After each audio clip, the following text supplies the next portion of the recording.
Assalamualaikum warahmatullahi wabarakatuh. Hello guys, apa kabar semuanya? Ya, hari ini kita mau ngobrol ringan tentang Pali Maju ya. Sebagaimana kita tahu, salah satu slogan dari Kabupaten Pali yakni Pali Maju Indonesia Emas. Nah, barangkali menarik kalau kita obrolin secara ringan mengenai Pali Maju Indonesia Emas ini secara sederhana. Apa sih versinya kita gitu ya? Versinya masing-masing orang ya, per kepala di Pali kan beda-beda. Dan saya yakin teman-teman semua juga punya ide gagasannya masing-masing mengenai Pali Maju Indonesia Emas. Kalau menurut saya pribadi, bolehlah kita mencoba mengintip daerah-daerah lain yang mungkin juga berkonsep kemajuan ya, berkonsep berkemajuan. Tidak mudah memang memajukan sebuah wilayah, sebuah daerah, sebuah kota. Nah, bagaimana sih agar Pali ini bisa memajukan dirinya gitu ya? Tentu saja ini bukan usaha yang sehari dua hari, setahun dua tahun. Pasti butuh waktu 10, 20 bahkan mungkin 50 tahun ke depan. Oleh karenanya hal-hal kayak gini harus sering kita gaungkan, harus sering kita diskusikan. Bukan saja di tempat-tempat formal, saat seminar ataupun saat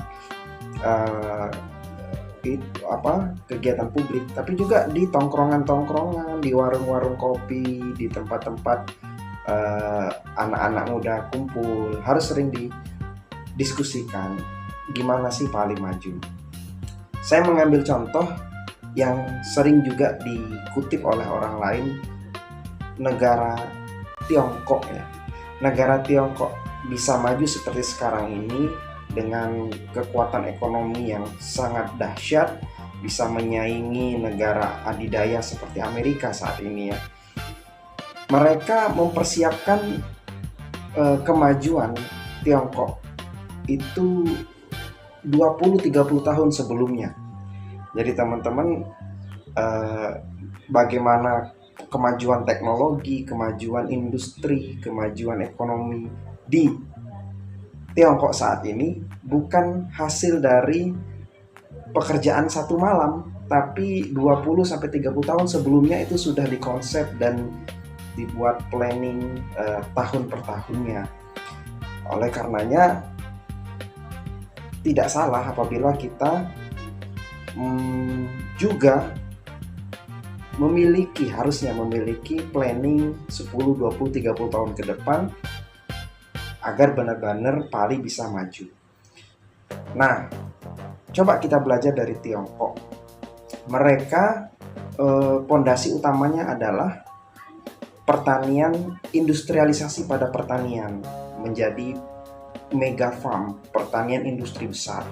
Yang tadinya pertanian itu hanya diolah oleh petani-petani kecil, petani-petani yang ada di desa-desa, menuju konsep industrialisasi pertanian konsep mega farm. Selanjutnya lagi mereka juga punya konsep mengenai modernisasi desa yang tadinya tidak terkoneksi dengan hal-hal yang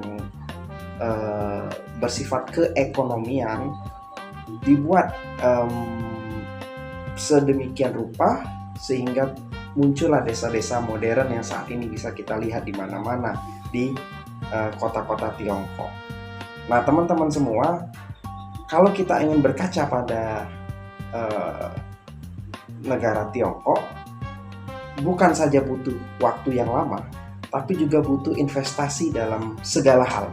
Investasi SDM, investasi di industri, investasi di pendidikan dan lain-lainnya. Nah, Kabupaten Pali mau tidak mau harus menuju ke sana, harus mau berinvestasi pada pendidikan, pada beasiswa, anak-anak kuliah, pada ekonomi, investasi pada industri, membuat pabrik-pabrik yang mendukung bahan baku lokal sehingga bisa maju, mendukung industri-industri lokal supaya bisa bersaing. Ini harus dipikirkan jangka panjang, bagaimana konsep investasi di bidang ini. Selanjutnya lagi juga harus memikirkan SDM-nya. Kita butuh berapa sarjana, kita butuh berapa doktor di situ.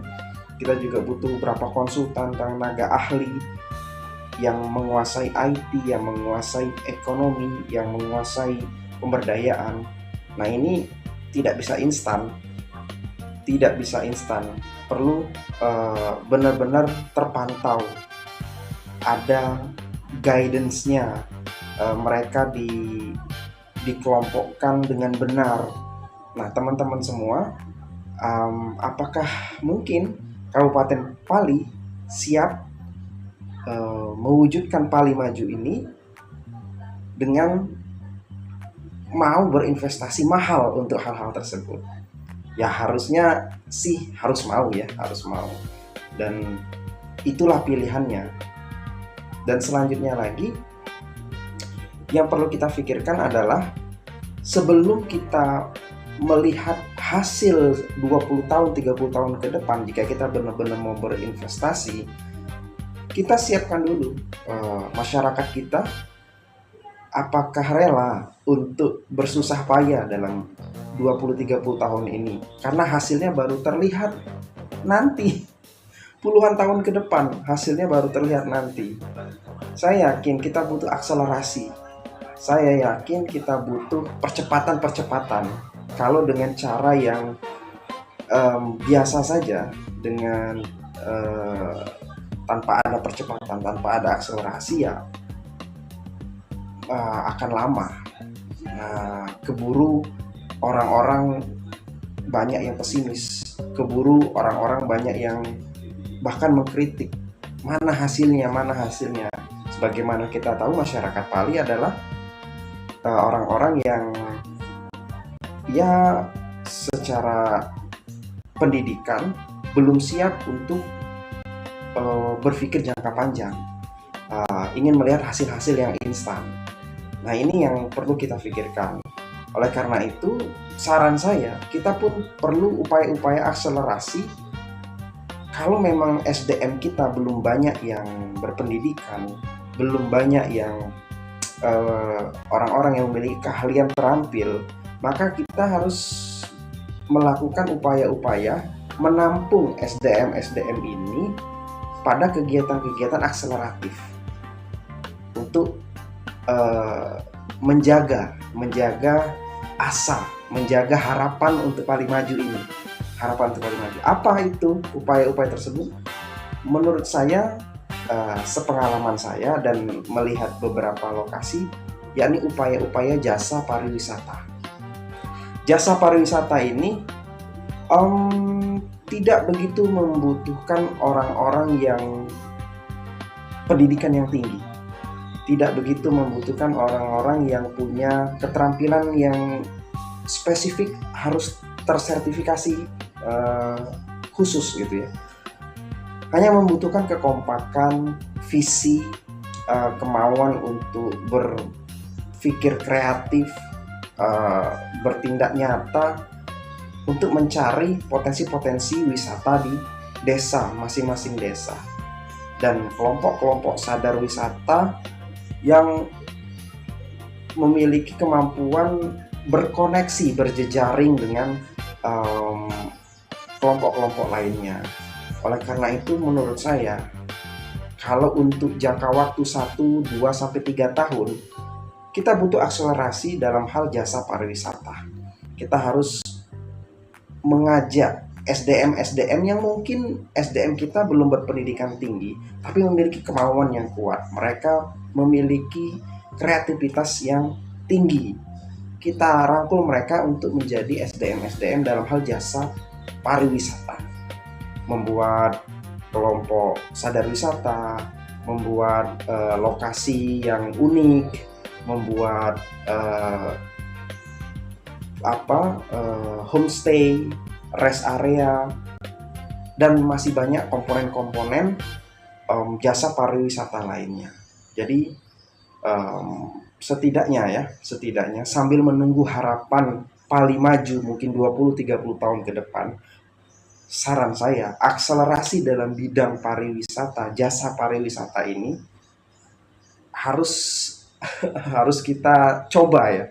Mungkin ini salah satu jalan agar kemajuan kecil di Pali ini terlihat. Apalagi Pali saat ini menjadi titik tengah, titik sentral mobilitas antar kabupaten di Provinsi Sumatera Selatan, menjadi daerah transit, menjadi ya tempat berkumpulnya